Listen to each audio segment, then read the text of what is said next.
Cette blessure est un véritable fléau dans le monde du sport. Elle est redoutée, crainte et quand elle survient, elle peut mettre un terme à la carrière sportive de nos patients. Je parle ici bien évidemment de la lésion du ligament croisé antérieur. Déficit fonctionnel à long terme, baisse de performance lors de la reprise du sport, douleurs résiduelles et j'en passe. Alors la bonne nouvelle, c'est que c'est une pathologie énormément étudiée sur tous les plans, sauf un, qui l'est probablement pas assez, le versant psychologique ressenti par le patient. C'est pour ça qu'aujourd'hui, j'ai envie de te parler d'une étude super intéressante qui s'est justement intéressée à ça en allant interroger des patients et patientes en fin de rééducation pour récolter leurs ressentis et surtout les difficultés qu'ils ou elles ont pu rencontrer durant leur rééducation. En gros, comment les patients ou patientes ont vécu leur rééducation. On peut en dégager 3 clés pour notre pratique. Première clé, la rééducation du croisé s'apparente à des montagnes russes physiques et psychologiques. En fait, les patients décrivent 2 choses ayant été difficiles à appréhender durant la rééducation. Tout d'abord, le fait d'osciller entre progrès et régression, donc vraiment cette alternance de moments positifs où par exemple un exercice devient plus facile, moins douloureux, un gain de mobilité, et d'autres comme la présence de douleur après les séances ou la sensation d'instabilité ressentie lors de l'appui ou tout simplement cette peur viscérale de se reléser le croisé. Et cette oscillation permanente, elle peut créer un sentiment de doute et de frustration chez nos patients qu'il faut du coup pouvoir manager. Ensuite, au-delà de l'oscillation des progrès, il y a également l'impact socio-émotionnel qui est rapporté par le patient, comme par exemple un certain isolement social ressenti de par les limitations induites par la blessure, car forcément, quand on a mal, quand on boite, quand on a besoin même de béquilles ou que l'on ne sait pas marcher très longtemps, oui, certaines activités sociales deviennent impossibles temporairement et ça, c'est parfois super mal vécu par le patient. Du coup, face à ces points, on peut en dégager 3 leçons pour notre pratique. Ah, sorry, je fais une petite pause dans la vidéo simplement pour t'en dire un petit peu plus sur Full Physio parce que Full Physio, c'est pas qu'une chaîne YouTube. Full Physio, c'est quoi? Ce sont des milliers de ressources disponibles pour améliorer, te faciliter le quotidien dans ta pratique de kiné. Alors c'est simple, Full Physio, on a des masterclass, on a des webinaires, on a des modules EBP, on a des fiches d'éducation thérapeutique, mais on a également Full Physio Care qui va en fait te simplifier la prescription d'exercices pour tes patients avec des milliers d'exercices que tu pourras choisir et puis ensuite dans lesquels tu pourras déterminer des modalités adaptées à chacun des patients.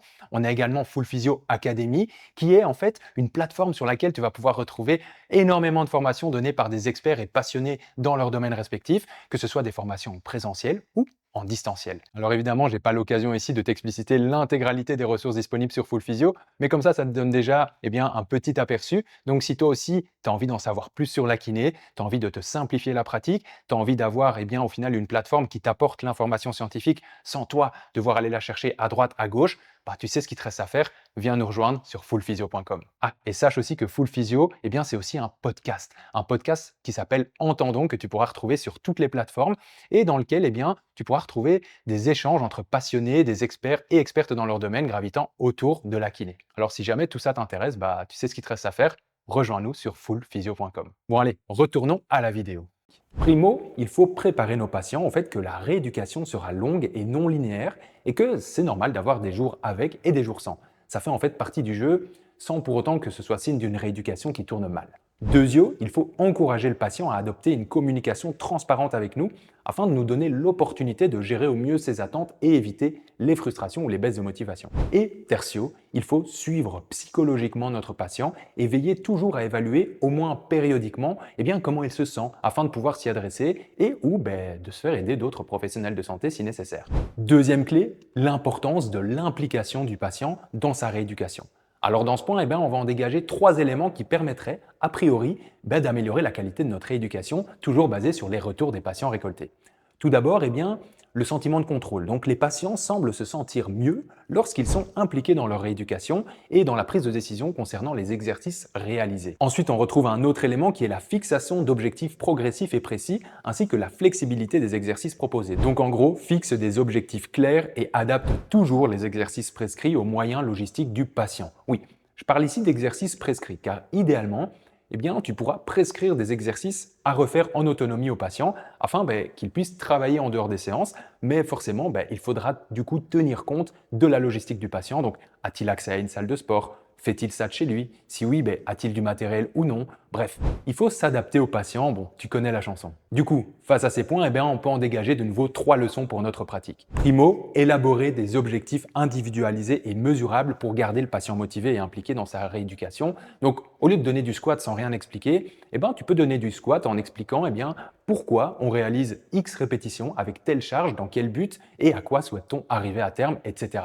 Il faut expliquer le pourquoi avant d'imposer le quoi. Ça, c'est une phrase que tu peux retenir. Deuxio, adapte la programmation selon les contraintes logistiques comme expliqué juste avant. Donc, si tu donnes du soulevé de terre au patient alors que il n'a pas le matériel pour le faire, forcément, il ne saura pas le faire et tu perdras un peu de ton alliance thérapeutique avec lui ou elle. Et tertio, encourage le patient à s'auto-évaluer pour qu'il puisse constater ses progrès et se responsabilise dans sa rééducation. Et enfin, troisième clé, notre rôle crucial dans l'alliance thérapeutique. Alors dans ce point, on va simplement relever les qualités essentielles que l'on devrait avoir selon les patients interrogés en tant que thérapeute, ici en tant que kiné. Tout d'abord, une relation de confiance qui peut être renforcée par une relation amicale développée avec le patient. En gros, on a tout intérêt à réellement bien s'entendre avec notre patient pour catalyser cette rééducation et l'engagement du patient dans celle-ci. En plus, une relation de confiance permettra au patient de s'exprimer bien plus facilement concernant ses craintes, ses peurs et ses difficultés. Et ensuite, les patients rapportent qu'ils n'attendent pas uniquement que nous prescrivions au final des exercices comme des robots, mais qu'il est agréable que l'on adopte un rôle de guide motivationnel. Donc, au lieu de simplement prescrire, il faut idéalement challenger le patient, le pousser à se dépasser, le motiver, célébrer ses progrès, le rassurer. Bref, tu vois que notre rôle s'étend bien plus qu'à un simple rôle de prescripteur d'exercice. Bon, au travers de ces 3 clés, on peut comprendre une chose cruciale.